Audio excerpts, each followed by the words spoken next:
31 अगस्त 2021 उस दिन जब पूरी दुनिया का नजर अफगानिस्तान की क्राइसिस के ऊपर बना हुआ था, उस वक्त एक और देश अपनी फाइनेंशियल क्राइसिस की वजह से डूब रहा था और वो देश और कोई नहीं, हमारी पड़ोसी श्रीलंका था। 31 अगस्त को श्रीलंका की गवर्नमेंट ने पूरी देश में बढ़ रही फाइनेंशियल क्राइसिस को कंट्रोल में लाने के लिए पूरी देश में इकोनॉमिक इमरजेंसी लगवा दिया। और इस न्यूज को सुनते ही मन में बहुत सारे सवाल खड़े होते हैं। आखिर श्रीलंका को क्यों इकोनॉमिक इमरजेंसी लगवानी पड़ी और श्रीलंका की इस फाइनेंशियल क्राइसिस के लिए कौन जिम्मेदार है, कोरोना वायरस या फिर उनकी गवर्नमेंट की गलत डिसीजंस? श्रीलंका के प्रेसिडेंट गोताबाया राजपक्षे ने पूरी देश में जरूरी खाद्य सामग्रियों की बढ़ती हुई महंगाई को रोकने के लिए पूरी देश में इकोनॉमिक इमरजेंसी डिक्लेयर किया। साथ ही एक ex army officer major general NDSP न्यूनवाला को as a commissioner general of essential services के तौर पर अपॉइंट किया, ताकि एसेंशियल चीजों की स्मूथ एंड स्पीडी सप्लाई हो पाए और ट्रेडर्स, रिटेलर्स जो स्टॉक्स में उलटफेर करके महंगाई को बढ़ाने का काम करते हैं, उनका स्टॉक सीज करके प्राइसेस को रेगुलेट कर पाए।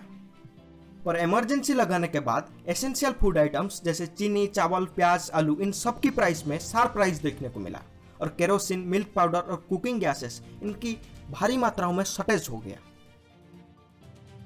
तो चलिए श्रीलंका की इकोनॉमिक क्राइसिस को स्टेप बाय स्टेप समझते हैं। श्रीलंका अपनी ज्यादातर खाद्य सामग्रियों को विदेशों से इंपोर्ट करता है। जब कोई भी देश विदेशों से कोई भी चीज इंपोर्ट करता है तो उसे अपनी फॉरेन रिजर्व से उस देश की करेंसी या फिर डॉलर्स में पे करना होता है। पर श्रीलंका की फॉरेन रिजर्व्स जो 2019 में 7.5 बिलियन डॉलर्स का था, 2021 में घटकर सिर्फ 2.8 बिलियन डॉलर हो गया है, जिसकी वजह से श्रीलंका की रुपीस की वैल्यू डॉलर्स के मुकाबले 20% गिर गया है। तो अब श्रीलंका को कोई भी चीज इंपोर्ट करने के लिए पहले के मुकाबले अब ज्यादा पैसा पे करना होगा।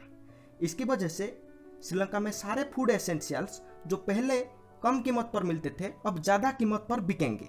इसीलिए श्रीलंका में अगस्त महीने में जून के मुकाबले 6% इन्फ्लेशन रेट बढ़ा है, यानी महंगाई दर 6% से बढ़ा है। पर श्रीलंका की फॉरेन रिजर्व इतनी कम कैसे हो गया? क्योंकि श्रीलंका की फॉरेन रिजर्व मेनली टूरिज्म के ऊपर डिपेंडेंट है।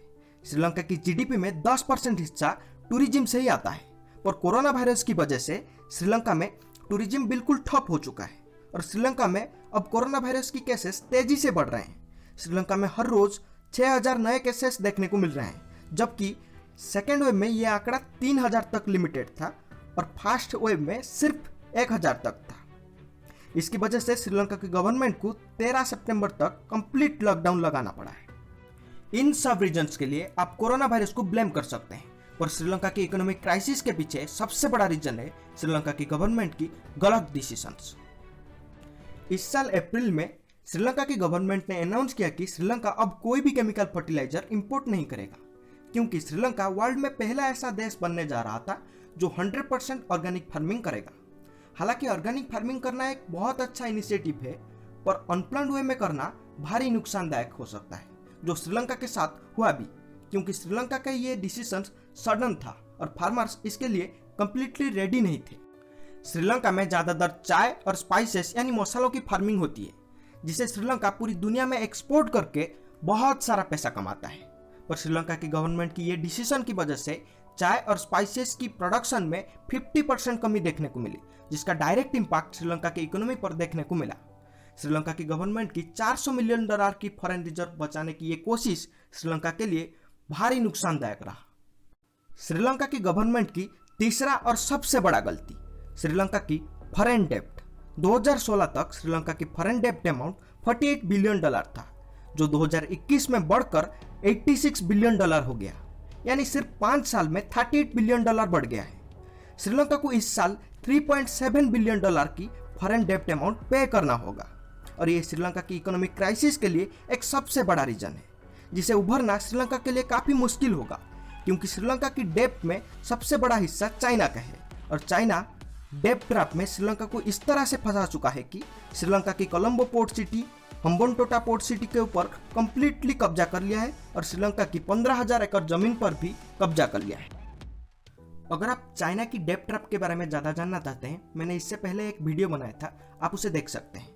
अब श्रीलंका चाइना के साथ 1.5 बिलियन डॉलर और इंडिया के साथ 400 मिलियन डॉलर की करेंसी स्वैप कर रहा है, जिससे श्रीलंका को फॉरेन डेब्ट में थोड़ी बहुत मदद तो हो जाएगी, पर यह परमानेंट सोल्यूशन नहीं है। तो श्रीलंका को अब क्या करना होगा? तो सबसे पहले श्रीलंका को कोविड-19 की इस पेंडेमिक से उभरना होगा, क्योंकि सेकेंड वेव के बाद श्रीलंका में सिचुएशन लगभग नॉर्मल हो गया था। पर तभी श्रीलंका की गवर्नमेंट ने श्रीलंका में बढ़ता हुआ केसेस को नज़रअंदाज कर दिया, जिसकी वजह से अब श्रीलंका में सेकेंड वेव से भी ज़्यादा केसेस देखने को मिल रहे हैं और पूरी देश में कंप्लीट लॉकडाउन जारी है।